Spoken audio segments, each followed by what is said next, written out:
Bonjour, avec l'aide de Dieu, nous allons étudier le traité Sota d'Avav Amoud Aleph 6a. Dans le cours précédent, nous avons ramené les mots de la Mishnah qui disaient qu'un homme qui a soupçonné sa femme d'adultère, qui doit l'amener au Beth Amikdash, au temple, pour lui faire boire les eaux de la Sota, ou ce qu'on appelle les Me'amarim, les eaux amères, il n'a pas pu le faire, et il est mort avant de le faire. Eh bien, cet homme-là, s'il est mort sans avoir d'enfant, eh bien, il y a la mitzvah de Yiboum ou de Khalitza qui se présente. C'est-à-dire, on ne va pas traduire à chaque fois le mot Yiboum ou Khalitza.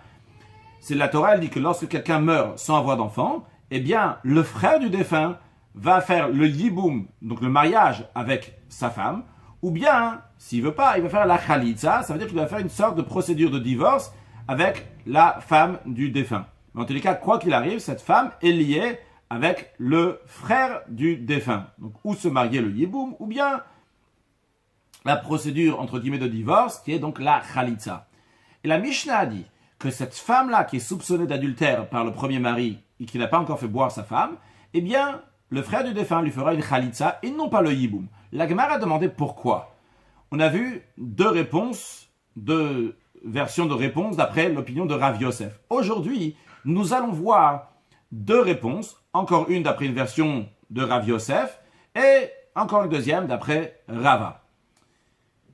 Encore une chose à rappeler, qu'en ce qui concerne le get, donc l'acte de divorce, la Torah dit que si quelqu'un, matzaba ervadavar, il a trouvé dans la femme, donc quelque chose qui n'allait pas, un mauvais comportement, et bien dans ces cas-là, il doit divorcer, il va divorcer sa femme, et la Torah dit, et après, et après cette femme-là, elle peut se marier avec quelqu'un d'autre, mais elle dit les ish acher. La Torah ne dit pas juste qu'elle va se marier avec un homme, elle dit les ish acher, un autre homme. Alors voyons la réponse de Rav Yosef, pourquoi la femme elle fait Khalitza et non pas Yiboum.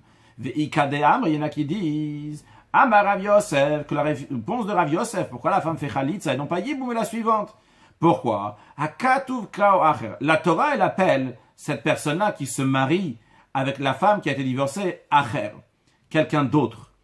Qu'est-ce que ça veut dire? On vient de mentionner que quand quelqu'un il voit que sa femme, quelque chose ne va pas, et il a décidé d'aller divorcer, après elle va se marier avec quelqu'un d'autre, la Torah elle dit, il va se marier, le ish acher. La Torah ne dit pas juste il va se marier avec un homme. Avec un acher, quelqu'un qui est autre. Pourquoi la Torah dit que cette deuxième personne-là s'appelle quelqu'un qui est autre? La raison, elle est chez Enze ben Zugo Sharishon. Parce que cette deuxième personne-là n'est pas homologue avec la première personne. Pourquoi? Chez elle, la première personne, chez qui elle était mariée, avec qui elle était mariée, il a fait sortir une mauvaise femme de sa maison. Par contre, cette deuxième personne qui se marie avec elle, il fait rentrer une mauvaise personne chez lui à la maison. Donc, il n'est pas du tout, il fait le contraire de l'autre. C'est pour ça qu'il est acher, il est autre par rapport au premier. Donc, en d'autres mots, la Torah nous dit que cette deuxième personne qui va se marier avec cette femme-là, que le mari Matzaber Vadav, il a trouvé quelque chose qui n'allait pas. C'est pas quelqu'un de bien, c'est acher, c'est quelqu'un d'autre. Donc, c'est vrai, c'est dans le contexte de divorce. Mais il n'y a pas de différence que ce soit dans le contexte de divorce. C'est-à-dire que le premier mari a divorcé cette femme parce qu'elle se comportait mal, ou bien le contexte de Sota, que le mari a soupçonné sa femme d'adultère et il voulait l'amener donc au Bedin, au Beth Amikdash, dans le temple. Donc là-bas, elle va boire ses eaux amères. Qu'est-ce que voit ce mari-là? Il faisait attention de comment il faut se comporter avec sa femme. Et donc, c'est le même principe. Et toi, tu veux dire que cette femme-là, donc qui est femme soupçonnée d'adultère, tu veux l'imposer à se marier avec le frère du défunt? Comment est-ce possible? La Torah, elle dit que la personne qui va se marier avec cette femme-là, qui a été repoussée par son mari, par son premier mari, il est acher, il est autre. Et toi, tu veux dire au frère du défunt, vas-y, prends cette femme-là. Rashi, Akatu, Kao, acher. La Torah l'appelait acher, autre, les Mishenosa, à celui qui se marie avec elle, Atamrat. Et toi, tu veux dire, Titiabem, que cette femme-là, la femme du défunt, va faire le yiboum, va se marier avec le frère du défunt, ou t'es ramé à l'ébal-koch, et tu vas imposer le frère du défunt de se marier avec elle contre son gré, c'est-à-dire qu'on lui dit, il faut faire le yiboum. Non, c'est la raison pour laquelle la Torah, elle dit, cette femme-là, toi, frère du défunt, tu lui donnes une khalitza, tu fais un acte de divorce, tu ne fais pas avec elle le yiboum, le mariage. Bien, Amarle Abaye, Abaye a dit à Rav Yosef, la meata, mais maintenant d'après ton raisonnement, Niset leacher. Imaginons que cette femme qui a été divorcée, on prend le cas de divorce, encore une fois c'est dans le même esprit que la femme Sota, cette femme qui s'est mal comportée. Donc, le mari qui voulait la divorcer a trouvé quelque chose qui allait pas, et donc il a divorcé. Elle s'est mariée avec quelqu'un d'autre. Ou Met Belobanim. Et elle est morte. Et il est mort, quelqu'un d'autre est mort sans avoir d'enfant. D'après ton raisonnement, l'otitiabem. Cette femme-là doit pas faire le yiboum avec le frère du deuxième mari. Pourquoi? La Torah l'a dit. Celui qui va se marier avec cette femme-là, il sera un acher. Alors, la deuxième personne qui s'est mariée avec elle, il a tous ses droits de décider de se marier avec cette femme-là, même si elle est récha. Personne n'empêche. Vrai, la Torah va l'appeler acher, quelqu'un d'autre qui ne s'est pas bien comporté comme le premier. Mais tu as dit, on ne peut pas l'imposer sur le frère du défunt. Et dans ces cas-là, si elle va se remarier, et son deuxième mari est mort, eh bien, le frère du défunt, donc du deuxième mari, ne pourra pas se marier avec elle. Pourquoi? Parce que, comment tu veux lui dire de faire yiboum au frère du défunt? Tu ne peux pas imposer une récha'a de le prendre. La Torah l'appelle un acher. Tous ceux qui se marient avec cette femme. Rashi. Niset le acher chez Gesha Rishon. Donc, le premier l'a divorcé. Elle se remarie avec une deuxième personne. Chez Gesha Rishon chez Matzababat Davar. Donc, celui, le premier dans lequel il a divorcé, qu'il avait trouvé quelque chose qui n'allait pas. Venisat, elle s'est mariée avec une deuxième personne, il est mort sans enfant, choulot, etc. Dans ces cas-là, l'autre dit, tiens, elle ne doit pas faire le yiboum avec le frère du deuxième mari. Pourquoi? D'ashtanami acheru. Maintenant aussi, le frère du deuxième mari, il est considéré acher, ve'enze ben zugu sharish, on va dire, il n'est pas homologue avec le premier. Imisa ena, s'il va se marier. Et pourtant, ve'karam itlazé ale bemitzatibou, mais toi, tu veux la mettre, tu veux l'imposer au frère du défunt, donc du deuxième mari, de faire le yiboum. Il va être appelé acher, parce que le premier mari avait renvoyé cette femme. D'après toi, Rav Yosef, il ne devrait pas y avoir ce yiboum, alors que c'est pas juste. Alors, Gemara répond, non, Gabedehai, d'après chez celui-là, chez ce deuxième mari, Mia cependant, Beshem Tov avec Kaima, elle était en bonne renommée, c'est-à-dire qu'elle s'est bien comportée chez le deuxième mari. C'est la raison pour laquelle que le frère du défunt du deuxième mari donc pourra se marier avec elle, pourra faire le yiboum. Et donc, c'est tout à fait juste de faire le yiboum avec elle, il n'y a aucun souci, vu qu'elle s'est bien comportée dans son deuxième mariage. Rashi Gabedehai, Acher, c'est ce autre Acher, cette autre personne, Achiv Shelze, donc ce qui est le frère de celui-là du défunt, Beshem Tov, Avakaima, elle était en bonne renommée. Veikalememar, donc on peut dire Hadrab, et on peut dire que elle a fait teshuva, elle est revenue sur son comportement. Ve'en karoui acher, qu'est-ce qui est appelé acher? Elle a nosa mitoch almenut. Seulement celui qui se marie quand la femme elle est veuve, au kirouche, le mec elle a été divorcée, mais quoi? Alou, certains disent shel mishekil que la tartav, de la personne qui s'est mal comportée. C'est-à-dire que si, par exemple, elle était mariée avec Rouven, elle s'est mal comportée chez lui, et Rouven, il est mort, ou bien Rouven, il a divorcé, quelqu'un va se marier avec cette femme-là, à la suite de ça, lui, il sera appelé un acher. Mais si elle s'est remariée et tout allait bien là-bas, eh bien, à celui qui va se marier après avec elle, ne sera pas considéré acher. Ça, c'est la réponse, en tout cas, de Rav Yosef, donc, qui maintient sa réponse, que on ne peut pas imposer quelqu'un de se marier avec cette femme qui s'est mal comportée. C'est la raison pour laquelle on dit de faire Khalitsa et non pas Yiboum. Rava vient donner une réponse pourquoi on fait Khalitsa et non pas Yiboum. Kalvachom, il fait un raisonnement par a fortiori. Imnes la bemutala, si la femme était interdite avec la personne bemutala qui lui était permise, maintenant elle est interdite. Alors be'asula, dans la personne qui lui est interdite, le kol shekel, n'est-ce pas plus votre raison? Alors qu'est-ce que cela veut dire? Rava dit. Hay des katane matnitin, ça que la Mishnah dit velomitia bemet, que cette femme-là fait la khalitza et non pas le yiboum. Kalvachomer, ça a plus votre raison. Pourquoi? Des im, des seret vistir azobemutala, car si par cet isolement elle est devenue interdite avec celui qui elle était permis de rester avec elle, c'est qui cette personne permise? Bebala, de son mari Shayamutarla, qui était permise pour elle. Finit kalkelo et maintenant kalkelo arshavani suim. Les aser alav. Et maintenant, ce mariage-là, c'est abîmé, c'est dégradé. Je ne sais pas la traduction exacte, venez de calculer ici dans le contexte. En tous les cas, que maintenant, ce mariage ne peut plus continuer, vu que cette femme-là est interdite à son propre mari avec lequel elle était mouta, elle était permis. Alors, Rachid nous dit, asur-la, dans celui qui lui interdit. De haïnu yebama, c'est le beau-frère, chez asur-la bechayebala. Tant que le mari vit, cette femme-là n'a pas le droit de se marier avec le frère. Le kol sheken, avec le frère de son mari. Le kol sheken, n'est-ce pas, plus votre raison, shenesu nisu arishon, que lorsque, une fois que sont devenus interdits le mariage du premier, chez l'oleitia bemikor atanasuim, qu'elle ne pourra pas faire le hiboum par la force du mariage du premier. J'explique. Dans le mariage du premier, le mariage de son mari, imaginons qu'il y a deux mariages. C'est-à-dire, il y a deux mariages. Il y a la relation entre le mari et la femme. Ça, c'est un. Il y a un deuxième mariage, un mariage potentiel. C'est quoi le mariage potentiel? Que si le mari va mourir, cette femme va se marier avec le frère du mari. Maintenant, ce que Rav est en train de nous dire, si déjà, entre guillemets, le premier mariage, c'est la première relation, la relation qui est entre le mari et la femme, qui est la relation de base, celle-là qui est tout à fait permise, puisque la femme avait le droit jusqu'à présent de se trouver avec son mari, d'être mariée avec cette personne-là. Mais vu son comportement maintenant, Nessar, c'est devenu interdit. Alors, si maintenant c'est devenu interdit, ce qui lui était déjà permis, alors ce qui lui est déjà interdit actuellement, qu'est-ce qui est interdit actuellement? C'est de se marier avec le frère de son mari. Même si on va dire que plus tard, elle pourra se marier avec le frère du mari. Mais, vu qu'actuellement, la base du mariage, c'était la relation entre elle et son mari, ont coupé, alors à plus forte raison que le mariage potentiel, c'est-à-dire le mariage avec le frère du mari, si le mari meurt sans avoir d'enfant, et c'est sûr et certain que celui-là aussi est devenu interdit. Donc, je reprends sur le texte d'Agmara, basé sur ce que Rashi vient nous expliquer. Rava Amar, Kalvachom a plus votre raison.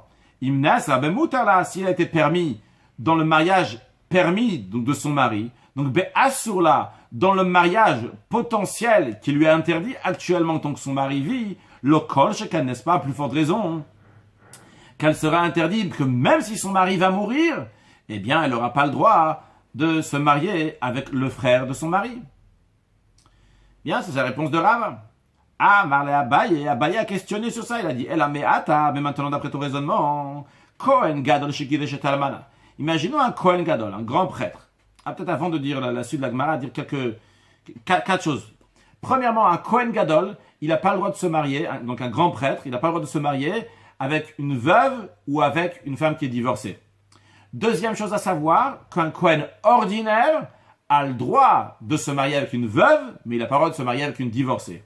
Encore une troisième chose pour la suite de la Gemara, que si une femme a été forcée, a été violée, alors, est-ce qu'elle a le droit encore de vivre avec son mari? Ça dépend. Si le mari est un Kohen, elle n'a pas le droit de rester avec son mari. Même si elle a été violée, même si elle a été forcée, ce n'était pas de sa faute, le Kohen doit la divorcer, doit la quitter.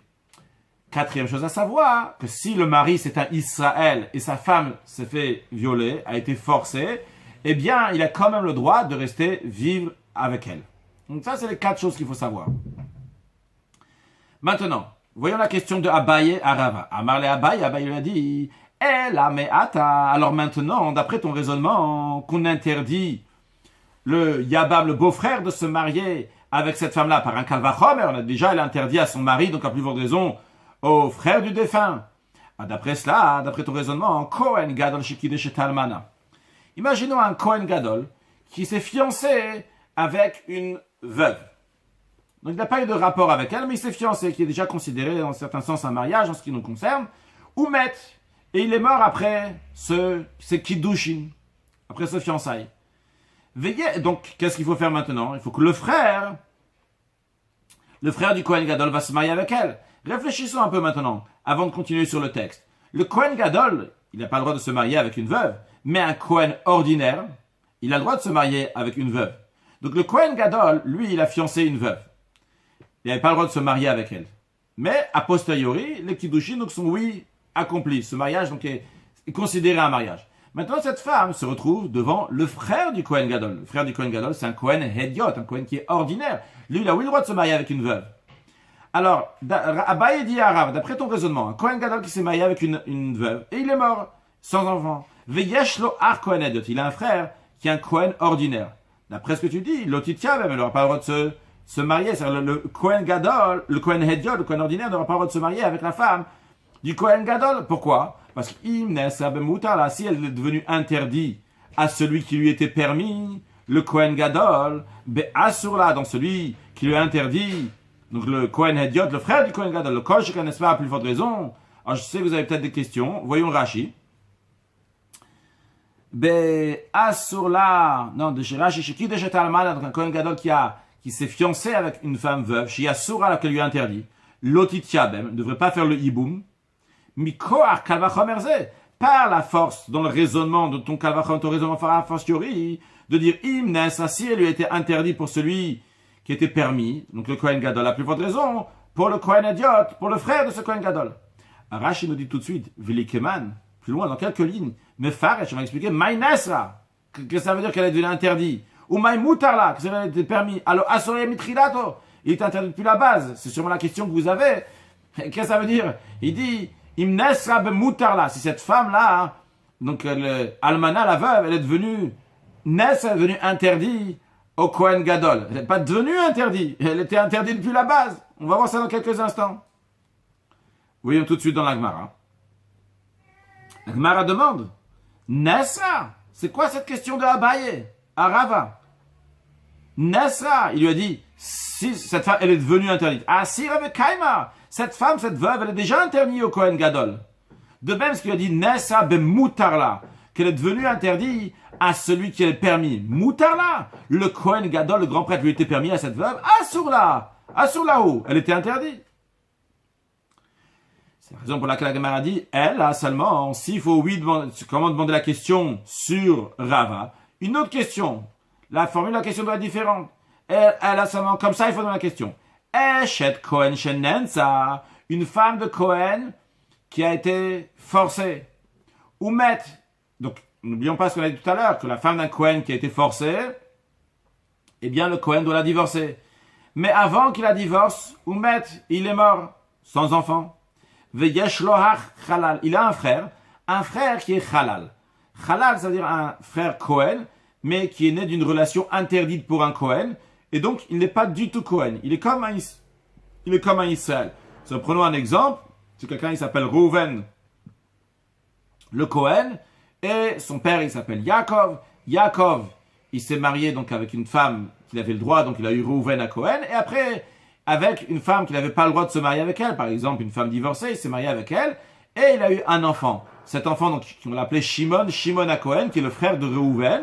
Eh bien, lui, il est un Kohen, il n'est pas Kohen du tout, il est Chalal. Chalal, qui veut dire qu'il est Chol, il est profane, mais il est quand même le frère de Reuven. Donc maintenant, imaginons que Reuven, à Kohen, sa femme, elle a été forcée. Il doit la divorcer. Il est mort avant de la divorcer. Et il a un frère qui est Chalal, donc Shimon à Kohen qui est Chalal. D'après ton raisonnement que tu viens de dire, Lotitia, d'après ton raisonnement de Rava, ce Shimon à Kohen ne devrait pas faire le yiboum avec la femme de Reuven à Kohen. Pourquoi? Parce que si cette femme-là, elle a été interdite avec Reuven à Kohen, donc elle a été permis, mais maintenant elle est interdite vu qu'elle a été forcée, même que c'était contre son gré, mais elle est interdite maintenant de rester avec Reuven à Kohen. Alors, Assurla, dans le frère de Reuven, qu'elle était interdite tant que Reuven était en vie. Donc, Assurla, le kol, je ne connais pas, à plus forte raison, qu'elle serait interdite d'après ton raisonnement de Rava. Donc, on répète la question. On demande comme ça. Rava, toi, tu as dit que si elle devient interdite à son mari actuel, à plus forte raison, le mari potentiel, entre guillemets, donc elle aussi va devenir interdite. D'après ça, si cette femme-là, elle était mariée avec un Kohen, elle a été violée, eh bien, le Kohen doit la quitter. Il n'a pas eu le temps de la quitter, il est mort, mais vu qu'elle était interdite concrètement avec Reuven à Kohen, donc le premier Kohen qui était kasher, eh bien, elle ne pourra pas se marier avec le mariage potentiel du beau-frère. Alors qu'on sait que c'est pas juste, qu'elle peut oui se marier avec ce frère halal. Une question pour Rava, voyons cette question avec d'autres détails dans le commentaire de Rashi. Elle a hari parir. Comme ça, il faut demander la question. Eshet Kohen Shenensa, une femme de Kohen qui a été forcée, Venessa alav, et donc elle a été interdite sur le mari. Pourquoi? De Eshet Kohen Asura Filo Be'ones, parce que la femme d'un Kohen est interdite, même si c'est un cas de force majeure. Rashi nous dit, Eshet Israël, si c'est la femme d'un juif, d'un Israël donc ordinaire qui n'est pas Kohen, Muteret, elle est permis de rester avec son mari s'il a été forcé. D'où on apprend ça? Dictive, il est écrit, Vehi lonid pasa. Il est écrit, elle, cette femme-là n'a pas été forcée. D'où on apprend que Hanid Passa, si elle a oui été forcée, Muteret, cette femme, serait permis. Donc c'est un verset qui est dans le contexte de Sota, qu'on dit la femme n'a pas été forcée. Pourquoi la Torah souligne ça? Parce que si elle a été forcée, elle a encore permis de rester avec son mari. Mais, ou midicti vehi, le fait que la Torah dit et elle, vehi, on ne dit pas ça, elle, cette femme n'a pas été forcée. Mi uta, où j'en apprends, c'est une exclusion. On vient de dire que c'est uniquement elle. Ou mashma, sous-entend, de yesh acheret, sous-entendu qu'il y a une autre femme, shafilonit fesasua, que même si elle a été forcée, elle sera interdite. Et c'est qui cette autre femme que si elle a été forcée, elle est quand même interdite, bien que c'est seulement, elle a été forcée et pas de sa faute? C'est la femme du Cohen. Alors, cette femme-là, donc cette femme de Cohen, qui a été interdite, à Reuven à Cohen, qui était cachère, Veyesh lo achiv me aviv, et il a un frère de son père, Veu chalal, il est chalal. C'est quoi chalal? Rachid nous dit, Shenolad le aviv mina grusha. Il est né à son père, mais son père était marié avec une femme qui est divorcée. Venit chalal mina kiuna. Donc, cet enfant-là, il est chol maintenant. Il est profane de la prêtrise. Il est plus Cohen. Ou mutar ben hashim absulot la keuna. Et donc, il a le droit de se marier avec des femmes qui sont pas cachères pour la keuna, comme par exemple donc, cette femme-là, justement, qui a été forcée par quelqu'un, qu'un Cohen n'a pas le droit de se marier avec elle, mais cette personne-là, Shimon, vu que Shimon, c'est Shimon pas Cohen, peut-être qu'il dit avant Shimon à Cohen, mais c'est Shimon est halal maintenant, c'est Shimon qui est halal, mais c'est le frère de Reuven à Cohen, mais il est halal, il est profane, lui il a le droit de se marier avec. D'où on sait qu'il a le droit de se marier avec cette femme-là, qui est dictive, va Kohanim anosim psulot, comme il y a écrit à propos des Kohanim, c'est un vrai Cohen, il s'est marié avec une femme qui n'est pas digne, il y a écrit, Veloi halal zaro, pour pas qu'il va profaner sa descendance. Ça veut dire que si lui, le Cohen, il va rester Cohen, mais sa descendance qu'il va avoir avec cette femme, elle va devenir chol, elle va devenir profane. Alma zaro halal, donc on en déduit que la descendance du Cohen va être halal. Donc il peut avoir un frère qui est halal. Et si Reuven à Cohen, il avait cette femme-là qui devait divorcer parce qu'elle a été forcée, et elle se retrouve devant Shimon le halal, d'après ton raisonnement, Rav, elle ne devrait pas faire le hiboum, de ce raisonnement par a fortiori. Quel est ce raisonnement par a fortiori qu'on va faire maintenant? On va dire, si cette femme-là est devenue interdite à son mari Reuven à Cohen, que jusqu'à présent était permise à lui, maintenant elle est interdite, alors Bibama, Asurla, alors dans le Yibama, donc Shimon le halal, donc elle est interdite de se marier avec lui, Be'otasha, à ce moment-là, dans lequel elle était chez Reuven. Le kol sheken, n'est-ce pas, à plus forte raison, shenes ou alav nisu achiv, à plus forte raison, que ça serait interdit, donc, que ce frère, Reuven Achal, va se marier avec elle, shelo le yaba mikoach nisuim, de pas faire le yiboum, par la force du mariage de Reuven à Cohen. Vu que Reuven à Cohen, ce mariage, donc, s'est rompu maintenant, alors c'est sûr et certain que ce mariage ne peut pas continuer chez Shimon, le frère de Reuven. Rava il répond, la Gemara répond pour Rava, et dit non, c'est pas du tout la même chose. Pourquoi? Parce que Ones be Israël, Misha Share. Si c'est arrivé que la femme d'un Israël, la femme d'un juif ordinaire, donc il n'est pas Cohen, elle a été forcée, Misha Share, n'est-ce pas, que ça serait permis que l'Israël va rester avec lui. Donc, Vegab Dehai, donc chez celui-là, chez le frère de Reuven à Cohen, donc c'est Shimon qui est halal, il est considéré exactement comme un Israël. Et chez lui, Mia Lika Isura, chez lui, il n'y a pas d'interdiction. C'est-à-dire, voyons Rashi, Lika Isura, il n'y a pas d'interdiction. Ve'eslo eter gamu. Chez lui, chez Shimon le halal, et comme qui est un Israël ordinaire, c'est tout à fait permis de rester avec cette femme qui a été forcée. Donc, ve'enze kalvachomer. Donc, tu ne peux pas faire le kalvachomer, le raisonnement par rapport à celui que tu voulais dire. Pourquoi? On va dire pourquoi. Valbezinta beratson. Si elle a fauté par sa propre volonté, Shabal vayam shavim. Rashi va nous faire le parallèle entre la femme soupçonnée d'adultère, donc la femme sota, qui a fauté, ou bien la femme donc, qui matzabar que la personne veut divorcer, avec le yabam, et le parallèle entre Shimon à Cohen, Reuven à Cohen et Shimon à Halal. Rashi dit comme ça, Aval bezinta beratzon. Lorsque la femme, elle a fait de sa propre volonté, elle a fauté. Shabal vayam shavim beisurze.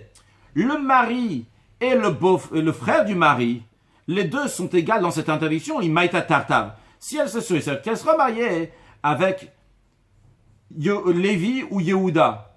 Lévi et Yehuda, c'est des frères. Il n'y a pas de différence entre si elle va fauter de sa propre volonté quand elle est chez Lévi ou quand elle est chez Yehuda. Dans les deux cas, elle sera répugnée, elle va être repoussée.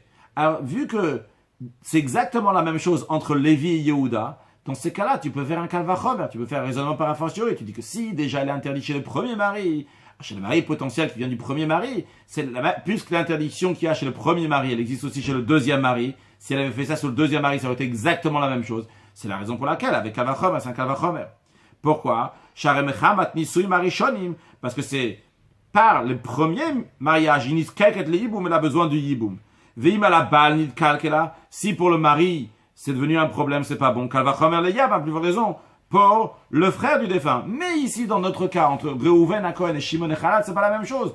Parce que ce qui s'est passé chez Reuven à Cohen, s'il se passerait exactement la même chose chez Shimon et Chalal, il n'y aurait eu aucun souci. C'est-à-dire que ce qui s'est passé chez Reuven à Cohen, que sa femme a été forcée, et Reuven doit la divorcer. Pourquoi il doit la divorcer? Parce que c'est un Cohen. Et un Cohen n'a pas le droit de rester avec une femme qui a eu un rapport avec quelqu'un d'autre, même si cette femme-là a été forcée. Le Cohen n'a pas le droit de rester avec elle. Mais imaginons que cette femme serait mariée avec Shimon le Chalal, et ça s'est arrivé exactement la même chose, qu'elle aurait été forcée. Dans ces cas-là, elle aurait le droit de rester avec Shimon le Chalal. Donc, Rava répond, dit, ta question n'a pas de rapport avec mon cas. Puisque ta question, elle était, si c'est une femme de Cohen, c'était une femme de Cohen, et après, il va passer chez le frère du Cohen, donc il y a un halal, mais c'est pas le même statut, parce que ça c'est un Cohen, c'est un halal. Ce qui s'est passé chez le Cohen et ce qui s'est passé chez le halal n'a pas la même halakha, n'a pas la même loi. Mais par contre, dans le cas que je t'ai dit, donc il y a deux frères, Lévi et Yehuda, et que c'est mal comporté chez Lévi, le mauvais comportement qu'elle avait chez Lévi est exactement la même problématique chez Yehuda. Continuons, Matnitin Mishnah. Voici les femmes qui sont interdites de manger de la touma. De quoi s'agit-il qu'ils n'ont pas le droit de manger de la touma? Si le mari est Cohen, ces femmes-là n'ont pas le droit de manger la touma. Quels sont ces cas? Il me semble qu'il y a 5 cas. Premier cas. Une femme qui dit à son mari, je suis impur, littéralement pour toi. C'est qu'en autre mot, elle a dit, j'ai fauté. Donc si le mari est Cohen, elle n'a plus le droit de manger de la terouma, puisqu'elle doit quitter son mari. Deuxième cas, et que les témoins sont venus, ils ont dit, la femme, elle est impure, nous avons vu la femme, elle a fauté.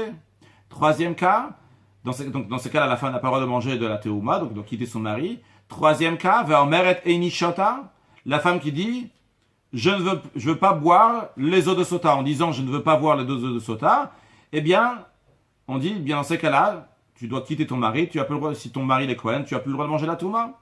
Quatrième cas, si son mari ne veut pas faire boire la femme, donc elle lui est interdite, donc il doit la quitter aussi.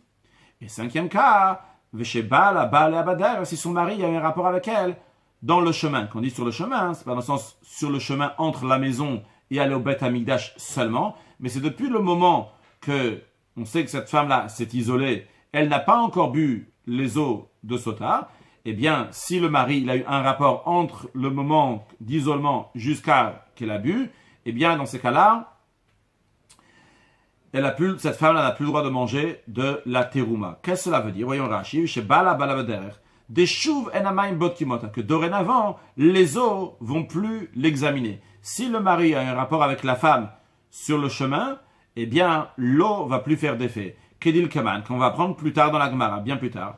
Il y a écrit dans la Torah, Venika ish me'avon, que l'homme va être nettoyé, littéralement purifié de la faute, et la femme va porter sa faute. C'est la suite du verset. Et la Gemara l'apprend enseigne la chose suivante. Bisman shaish menuke. Si l'homme, il est propre, il est purifié, c'est-à-dire chez l'oba alea, c'est-à-dire qu'il n'a pas eu de rapport avec sa femme, mais depuis le moment qu'elle est devenue interdite. Az, à ce moment-là, à Isha'i, cette femme-là, Tisat Avona, va porter sa faute. Qu'elle va donc porter sa faute, qu'elle va être punie, que les eaux vont l'examiner. Par contre, par contre, si l'homme n'est pas purifié de sa faute, s'il n'est pas propre de sa faute, c'est-à-dire qu'il a fauté, donc par exemple, il a eu un rapport alors que c'était interdit, dans ces cas-là, les eaux ne vont pas examiner sa femme. Gemara, Amram, il a dit, Hamilta. Cette parole-là, donc il va dire maintenant Rav Amram, Amarlan Rav Shachet. Rav Shachet nous l'a dit. Ve'anarlan, il nous a éclairé Ainin, il nous a illuminé les yeux, mimatnitin, de notre Mishnah. C'est-à-dire, Rav Sheshet a dit l'enseignement, et de notre Mishnah, il nous a ramené une preuve pour cet enseignement. Quel est l'enseignement de Rav Sheshet? Sota sheyesh la edim bimdinatayam. Si une sota, elle a des témoins à l'étranger, les témoins ne sont pas là, ils ne sont pas venus pour témoigner, mais il a des témoins, il y a des témoins qui sont au courant qu'elle a fauté.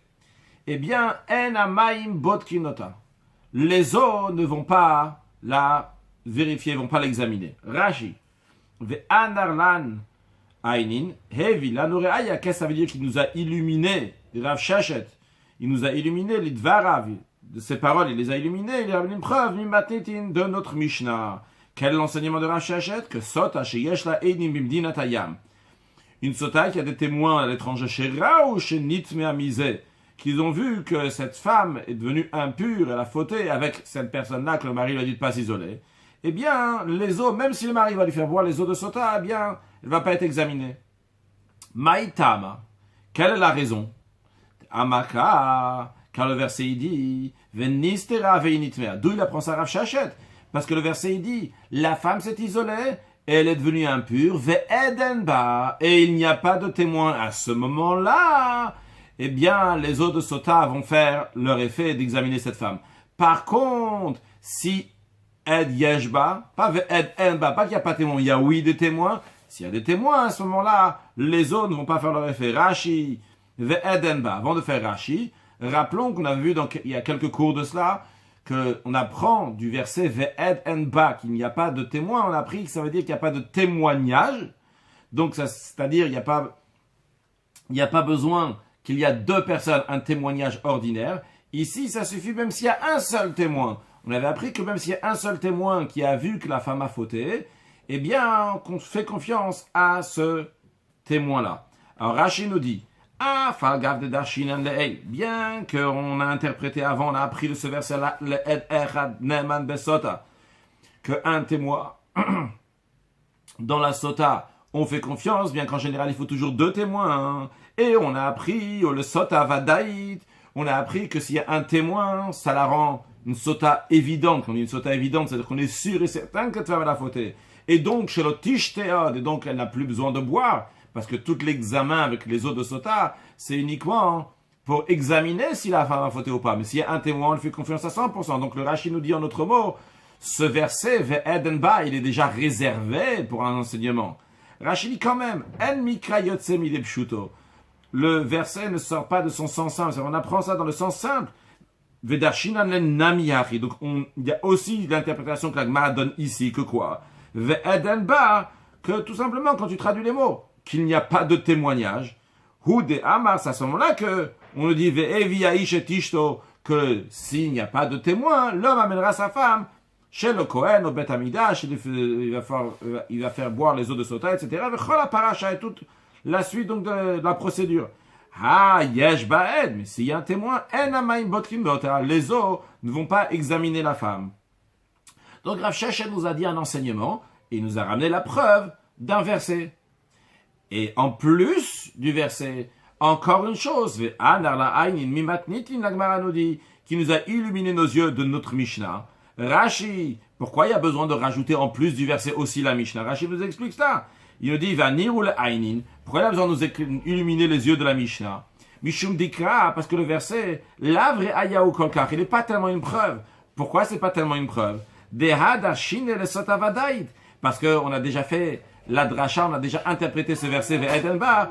Si c'est une sota qui est sûre, quand on dit c'est une sota qui est sûre, c'est-à-dire que s'il y a un seul témoin, on fait déjà confiance. Chez Yashba Edachad Lefanenu, ou le Lamed Shalotishte, si on a un témoin, et nous enseigner de dire que cette femme-là n'a pas besoin de boire parce qu'on lui fait confiance à un seul témoin. Donc, vu que le verset de Ve'edenba, il est un peu réservé déjà, c'est la raison pour laquelle Rav Sheshet ne se contente pas de ramener le verset, mais en plus de ça, il ramène encore une preuve de la Mishnah. Quelle est la preuve qu'il ramène de la Mishnah? Dans notre Mishnah de Katan, on enseignait qu'il y a des témoins qui sont venus, que la femme est impure. Comme ça, on a appris dans la Mishnah, il y a quelques lignes de cela. Alors, Rav Sheshet nous dit, analysons, voyons quand est-ce que ces témoins sont venus? La Mishnah a juste dit, les témoins, ils sont venus, ils ont dit qu'elle est impure. Mais quand est-ce qu'ils sont venus exactement? Des Ato Eidim Eimat, quand est-ce que les témoins sont venus? Si on va dire que les témoins sont venus avant même que cette femme-là, elle a bu les eaux de Sota, dans ces cas-là, Zonaï, c'est une femme qui a fait l'adultère sans aucun doute. Et donc, on ne va pas la faire boire, puisqu'on a dit qu'on fait confiance à un seul témoin. Seulement quoi? Rav Sheshet nous pousse à dire, nous dit, tu es obligé de dire que quand la Mishnah a dit que les témoins sont venus, elle a le bâtardé. C'est après des shtaï, c'est après qu'elle a bu. Une fois que la femme, elle a déjà bu. Et après ça, les témoins sont venus. Et quel est le chidouche ici? Quelle est la particularité? Voyons d'abord Rashi. Zonaï, c'est une femme qui a fait l'adultère. Ou pshita d'asur abitouma. C'est évident que cette femme, elle est interdite de manger de la touma si son mari est un Kohen. De hatanale omeret me'ani, puisqu'on a dit, juste avant, on a dit la Mishnah, celle qui dit, je suis impur. Celle qui dit, je suis impur, elle n'a pas le droit de manger la touma. Qu'est-ce qu'il y a besoin de dire en plus de ça? Que s'il y a des témoins sont venus, s'ils sont venus après qu'elle boit, c'est comme ce qu'elle a dit, j'ai fauté. Donc en tout cas, c'est clair. Pardon, c'est avant qu'elle boit. C'est sûr, donc elle a fauté. C'est comme quand elle a dit, j'ai fauté. Seulement quoi? Toujours dans Rashi, elle est le bâtard des shtaï. C'est après qu'elle a bu. Et c'est quoi le chidouche? C'est quoi la particularité? Qu'est-ce que la Mishnah va nous enseigner? On a besoin de nous enseigner. Dans le mechazkina leokishake. On les considère pas, ces témoins-là, comme des menteurs. À la chalob d'akou, à maï, parce que les autres n'ont pas examiné. J'explique. Tu aurais pu dire, cette femme-là, elle a bu les eaux. Si elle a bu les eaux examinent. Et si elle a fauté, cette femme-là va mourir. Cette femme-là est encore vivante devant nous. Si elle est encore vivante devant nous, ces témoins, après qu'elle a bu, et ces témoins viennent et ils disent, cette femme a fauté, eh bien, on ne doit pas faire confiance à ces témoins, on doit dire, vous êtes des menteurs. La preuve, cette femme, elle a déjà bu, elle n'a pas été examinée. Rav Sheshet nous dit non. Justement, ce qu'on vient de te dire ici, c'est vu qu'il y a des témoins qui sont au courant que cette femme, elle a fauté, eh bien, les autres vont pas l'examiner. Donc ça, c'est la preuve de Rav Sheshet, de notre Mishnah, qu'on voit dans notre Mishnah qu'il y a des témoins qui sont venus. Ces témoins sont venus après que la femme a déjà bu. Et on ne dit pas, vous êtes des menteurs. Pourquoi on ne dit pas, vous êtes des menteurs? Parce que c'est sûrement des vrais témoins. Et pourquoi les autres n'ont pas examiné? Parce que il y avait des témoins. Ça, c'est... sur le texte d'Agmara, Rav Sheshet continue à expliquer son opinion. Et Amrat Bishlama, ça va bien si tu dis qu'il y a des témoins qui sont au courant qu'elle a fauté. Et quand même, Enabaim Botkin Ota, les autres n'ont pas examiné. Shapir, ça va bien, donc on comprend bien notre Mishnah, bien qu'elle a bu, bien qu'elle n'est pas morte. Ça ne contredit pas les témoins. Parce que, justement, parce que les témoins étaient au courant, c'est pour cela que les autres n'ont pas examiné. Elaï Amrat, Maim Botkin Ota. Mais si tu dis, même s'il y a des témoins qui sont au courant, quand même, les autres devraient l'examiner. Alors, dans ces cas-là, à travers justement ce cas-là qu'elle a déjà bu, et les témoins sont venus après, Tigle Milta le Mafea, ça devrait éclaircir la chose, donc de manière rétroactive, dire des ça des shakenino. J'ai une preuve que ça, c'est des témoins qui sont faux. Le fait qu'on ne dit pas que ces témoins-là sont faux, c'est une preuve qu'on fait confiance à ces témoins-là et que les autres n'ont pas examiné. Ça, c'est ce que Rav Sheshet a expliqué. Rashi, Shapir. Ou Mishumachi, c'est la raison pour laquelle le Marazekin c'est la raison pour laquelle qu'on ne les considère pas comme des menteurs. Des Mishum, des Avouya, des Bas. Parce que justement, comme ces témoins-là étaient au courant qu'elle avait fauté, c'est pour cela que le Bat Kelemaya, c'est pour cela que les autres n'ont pas examiné. Ça, c'est ce que Rav Sheshet nous a dit. Rav Yosef n'est pas d'accord avec Rav Sheshet. Ah, Marle Rav Yosef lui a dit à Rav Sheshet, la même malard, toujours, je vais te dire, même s'il y a des témoins qui sont au courant, quand même les autres l'examinent. Ah, et tu me demandes dans ces cas-là, comment ça se fait que dans la Mishnah, les témoins viennent après, et on dit quand même que c'est des bons témoins. Comment tu dis que quand même, Maïm Botkinota, les autres l'examinent même s'il y a des témoins? La raison, elle est, je vais te dire, Veha, pourquoi cette femme-là n'est pas morte? Parce que Eimur, la raison, on va dire qu'en vérité, cette femme-là, ah oui, fauté, et ces témoins, en effet, sont des vrais témoins. Pourquoi elle n'est pas morte? Parce que Zchut Tolala, parce qu'elle a un mérite qui le fait suspendre son châtiment, qui va venir seulement plus tard, qu'on va apprendre plus tard dans la Gemara, aussi bien en quelques mots aujourd'hui, et plus tard dans quelques dapim, que si la femme a le mérite de bonnes actions qu'elle a fait, eh bien, ça va faire suspendre ce châtiment, elle va mourir seulement plus tard. Donc, Rashi, Zechut Taliala, de Amar le Kamal, va prendre plus loin, que Zechut Tola B'Maim Amarim, que l'eau fait suspendre, c'est le châtiment qui vient de ces eaux amères, les eaux de Sota, qui sont appelées donc les eaux amères. Maral demande Maïka Miflig, quelle est la discussion, quelle est la source de ce différent entre Rav Sheshet et Rav Yosef. Rashi a une autre version, Rashi ne demande pas la question B'Maïka Miflig, en quoi ils sont marqués, mais directement la réponse, c'est directement la réponse, directement l'explication, la Gemara dit Kamiflig, et leur discussion de Rav Sheshet et Rav Yosef, Rashi nous dit, c'est quoi leur marloquet, la Gemara nous dit B'mitnavna de Rabbi. Leur discussion, elle est Bemitnavna, on va traduire par cet affaiblissement, enfin, dégradation, détérioration qu'il y a dans cette femme, dans l'enseignement de Rabbi. Qu'est-ce que ça veut dire, l'enseignement de Rabbi, dégradation de cette femme?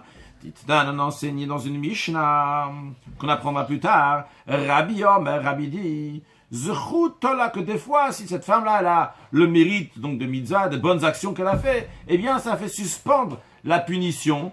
Donc, Tola, ça suspend la punition qui vient par B'Maim Amarim, par les eaux qui sont amères, mais ça ne repousse pas tout à fait la punition, vu que déjà, tout de suite, ce qui va se passer, c'est que Ve'eina Yoledet, que dorénavant, cette femme-là ne peut pas accoucher, Ve'eina Mashbachat, elle va pas s'épanouir, elle va pas devenir mieux physiquement. Elle a, seulement quoi Rabbi nous dit, Mitznavna Ve'olechet. Cette femme se dégrade, elle devient de plus en plus faible. Elle les sauve. Rabbi nous dit que finalement, chez Meta Be'otamita, que finalement, elle va mourir avec cette mort-là. Qu'est-ce que c'est avec cette mort-là? La mort que la Torah désigne pour une femme soupçonnée qui a fait l'adultère suite à ce que son mari lui a dit de ne pas s'isoler avec cette personne-là devant deux témoins. Quelle est cette mort? Cette mort, elle est que son ventre gonfle et sa cuisse s'écroule. Donc, ça, finalement, elle va mourir comme ça. Donc, ça, c'est l'enseignement de Rabbi. Donc, ce que Rabbi dit, c'est clair. Rashi, de Mitznavna, donc cette femme qui se dégrade, des Kamal et Kamal, qu'on va dire plus loin, Gabé Isha, en ce qui concerne une femme chez Talala Srout, que le mérite lui suspend cette punition. Zechut Tola, et comme Rabbi nous dit donc que ce mérite-là la suspend chez le Yitzbe Bitna Miyad, que son ventre ne va pas tout de suite gonfler. Aval, mais il y a quand même tout de suite, il y a une pause, et il y a un arrêt de bonnes choses. Elle ne pourra plus avoir d'enfants. Elle ne peut pas donc s'épanouir, devenir mieux. Seulement quoi? Elle a mitnav, seulement elle se dégrade. Rachid Atsik, elle s'affaiblit. Elle continue à s'affaiblir. Et finalement, elle meurt otamita par cette mort-là. C'est quoi? Que son ventre va gonfler et sa cuisse va tomber. Donc, comme on a dit ce que Rabbi a dit, c'est clair. Maintenant, qu'est-ce que Rabbanan, ils vont dire à propos donc de ce que Rabbi a dit? Et justement, là, sur les paroles des Rabbanan, des sages, qu'est-ce que les sages disent? Sur ça est la discussion entre Rav Sheshet et Rav Yosef. L'Agma nous explique tout de suite. Rav Sheshet, ça va. Rav Sheshet, il pense. Ben le Rabbi ou ben le Rabbanan avamit navna. Que, et d'après l'opinion de Rabbi que nous venons de mentionner, que cette femme-là, elle a le mérite. Et aussi d'après Rabbanan. Ils sont d'accord sur le principe qu'elle a un mérite. Mais, et les deux sont d'accord que mitznavna, que la femme, elle se dégrade, se détériore physiquement tout de suite après avoir bu ces eaux-là, jusqu'à que ça va arriver sa mort. Rashi l'explique, Rav Sheshet Sava, Rav Sheshet pense que le plig et Rabbanan de Rabbi, que les Rabbanan, les sages sont en discussion, sont désaccord avec Rabbi, uniquement sur un point. Quel est ce point-là? Et là, chez Sof, chez Metabotamit al-Khud, que finalement, il y en a qui sont la version ici chez Bassof, donc que finalement elle va mourir avec cette mort-là. C'est-à-dire que Rabbi nous a dit que finalement, ça va durer 1 an par exemple, au bout d'1 an elle va mourir comme la sota meurt, que son ventre gonfle, etc. Et Rabban ne sont pas d'accord. Rabbanan disent elle va mourir, mais pas d'une telle manière. Donc ça c'est la discussion entre Rabbi et Rabbanan. Mais Rav Sheshet pense qu'en ce qui concerne un autre détail, Aval Bemitznavna, l'autre détail qui est le fait que la femme se détériorise, Loïflog. Sur ça, il n'y a pas de discussion entre Rabbi et Rabbanan. Le principe, d'après Rabbi et Rabbanan, de Kol Mishisrut Tolala Menavnaï, que toute femme qu'elle a le mérite, donc il fait suspendre sa punition, eh bien, automatiquement, dès qu'elle a bu, elle commence à se détériorer. Vezo, cette femme-là, oh, il est velonit navna, vu que elle s'est pas détériorée, l'otal à la srout, il n'y a pas de mérite, la preuve, elle a déjà bu. Elle s'est détériorée? Non. Des témoins sont venus, on dit qu'elle a fauté? Oui. Alors, les témoins sont faux? Non, Rav Sheshet va te dire. Ces témoins-là ne sont pas des faux témoins. Pourquoi? Parce que cette femme-là a vraiment fauté. Et c'est pas le mérite qui fait qu'elle n'a pas encore été punie. Vu que si elle avait eu la punition, parce qu'elle avait vraiment fauté, et les autres l'auraient examiné, qu'est-ce qui serait passé à la suite de ça? Elle aurait commencé à se dégrader, à se détériorer. Le fait que maintenant elle ne s'est pas dégradée, détériorée, c'est une preuve, et il y a des témoins qui sont venus, c'est une preuve que cette femme a vraiment fauté.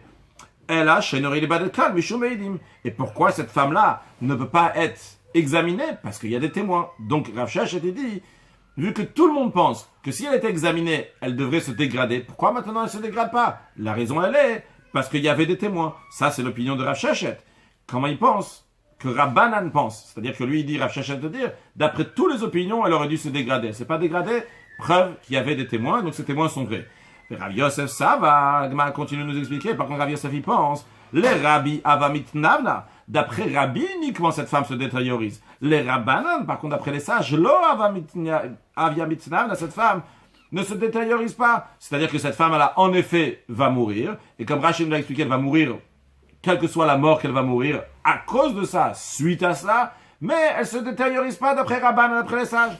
Rachid, Rav Yosef, ça va, Rav Yosef pense, bien sûr, cette femme-là, même s'il y a des témoins, elle est apte à être examinée. Seulement quoi? Elle a seulement qu'elle a un mérite. Le mérite a fait suspendre son châtiment. Ah, si tu vas me dire, mais un instant, si vraiment elle est apte à être examinée et elle va mourir finalement parce qu'elle a été la fautée, dans ce cas-là, elle devrait se dégrader. Rabbi Yosef va te dire, c'est pas une question. Hamani, d'après qui ça va, c'est ce que je te dis. Rabbanani, ça va d'après l'opinion des sages, des Ham ou les Kaman, qui vont dire plus loin. Zechut tolela, qu'en effet, le mérite des bonnes choses qu'elle a fait, ça peut lui suspendre son châtiment. Mais des cas savent que les sages pensent, lo avia mitnav naklal, qu'elle se dégradait pas du tout, elle reste comme elle est, mais finalement, juste elle va mourir. Et donc, c'est la raison pour laquelle que Rav Yosef nous dit, il y a des témoins. Ces témoins-là, ils sont vrais. Ils ont dit à 100% la vérité. On est entièrement d'accord. Mais les autres ont quand même examiné cette femme-là. Et ça, qu'elle ne s'est pas dégradée, c'est parce que plus tard, elle va finalement pas mourir, mais elle n'a pas besoin de se dégrader. Donc, il n'est pas d'accord avec le principe de Rav Sheshet. Bien. Mativ Rav Shimi Barashi. Il demande une question à Rav Shimi Barashi. Il demande une question à Rav Sheshet. Donc Rav Sheshet qui a dit que s'il y a des témoins, la femme n'était pas examinée. Il ramène une Mishnah dans laquelle on va voir l'opinion de Rabbi Shimon. Et l'opinion de Rabbi Shimon, on va voir que c'est une question sur l'enseignement de Rav Sheshet.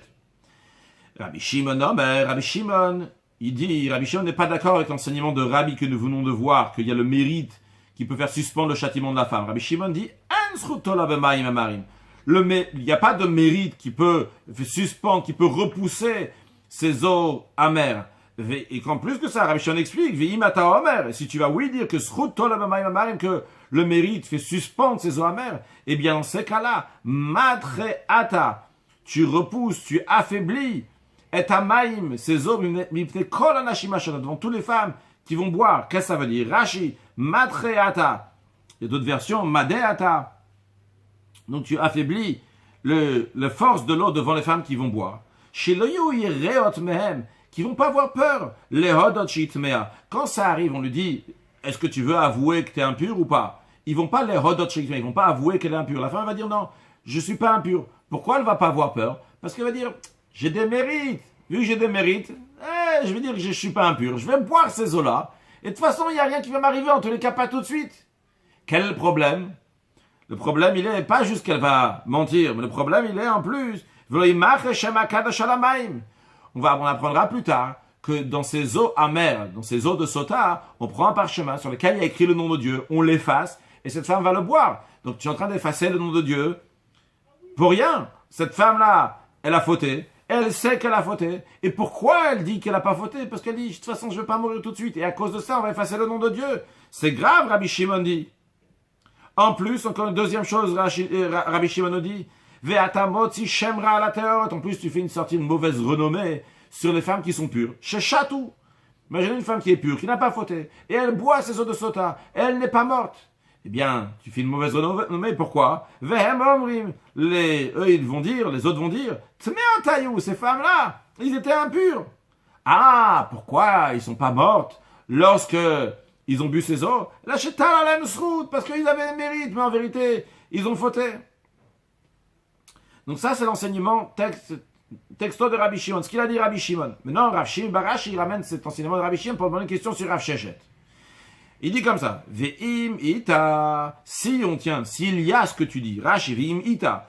Si on dit de Yeshla Edim, que si elle a des témoins, le mivdaka, cette femme-là va pas être examinée, alors Hashtanami, ici aussi, Ali des Zonami Kalaz, ici aussi, parce que là aussi, ça fait sortir une mauvaise renommée à la Tehorot, sur les femmes pures, chez Château qu'ils ont bu. Les gens vont dire, c'est quoi cette femme-là? D'après toi, Rav Sheshet, les gens vont dire que cette femme-là qui a bu, en vérité, elle est impure. Pourquoi cette femme-là n'a pas été examinée? La raison, elle est parce qu'il y a des témoins. Mais on va lui faire une mauvaise renommée à cette femme-là, d'après ton enseignement Rav Sheshet, que s'il y a des témoins, même à l'étranger, cette femme-là va pas être examinée? Sur le texte d'Agmar, mais si on tient que si elle a des témoins à l'étranger, Nami, dans ce cas-là aussi, Atamot Shemra, tu fais sortir une mauvaise renommée à la Tehorot, sur les femmes pures chez Chatou, qu'ils ont bu Ven Omrim, et les gens vont dire, ces femmes-là sont impures. Ça veut quoi? Mais ils ont des témoins de l'autre côté de la mer, donc à l'étranger. Gmara répond, le Rabbi Shimon Kamrat. Rav Shimon, tu veux demander une question d'après l'opinion de Rabbi Shimon? En effet, les Rabbi Shimon, d'après l'opinion de Rabbi Shimon, pas d'après l'opinion de Rabbi, d'après Rabbi Shimon, midisrut le talia et dimnami le talou. D'après Rabbi Shimon, vu que le mérite ne peut pas faire suspendre le châtiment qui va arriver plus tard, d'après lui, il te dira aussi, les témoins ne peuvent rien faire. Mais Rabbi Shimon, c'est son opinion à lui.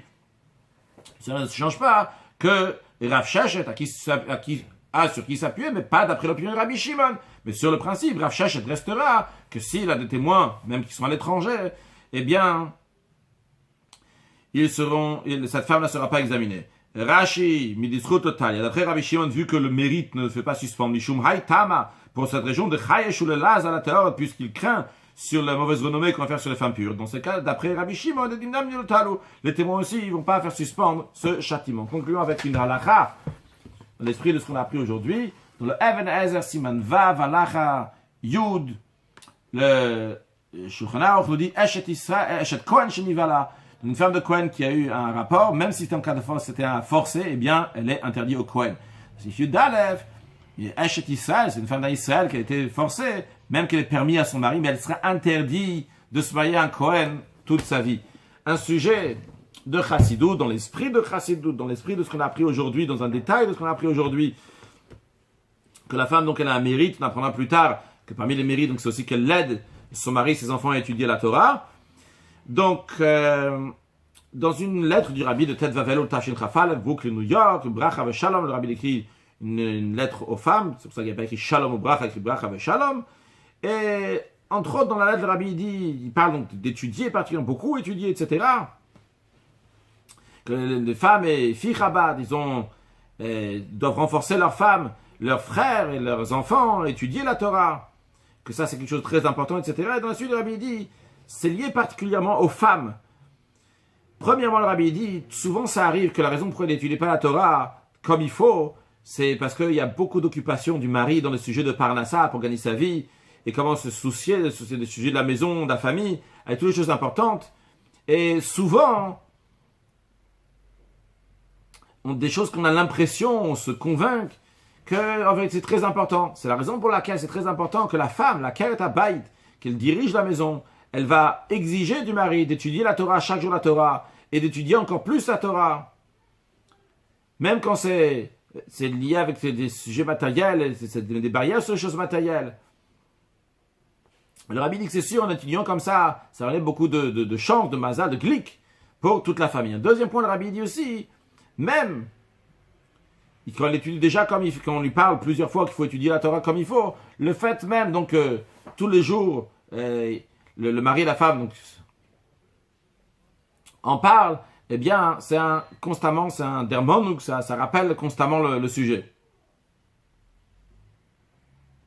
Vous voyez, même le deuxième point, c'est même quand la femme elle en parle, juste en parole. Troisième point, le rabbi dit qu'en renforçant et exigeant chez les maris d'étudier la Torah, et comment, en envoyant les enfants dans des chadarim qui sont cachers, dans les yeshivot, eh bien, les femmes, ils ont un chelek, ils ont une part dans l'étude de la Torah, c'est-à-dire, ils ont une part dans la mitzvah d'étudier la Torah. Donc, ils ont un peu l'idée de ce qu'on a appris aujourd'hui. Donc, quand ils prennent une page, il y a des mérites. Donc, les femmes, ils ont, on apprendra plus tard encore d'autres mérites. Encore plein de mérites, évidemment, qui sont des femmes et les hommes, etc., renforçons dans l'étude de la Torah, qu'on méritera très prochainement. Torah Chadasha, Meitite, c'est une nouvelle dimension de Torah avec la venue de Mashiach. Now, excellente journée!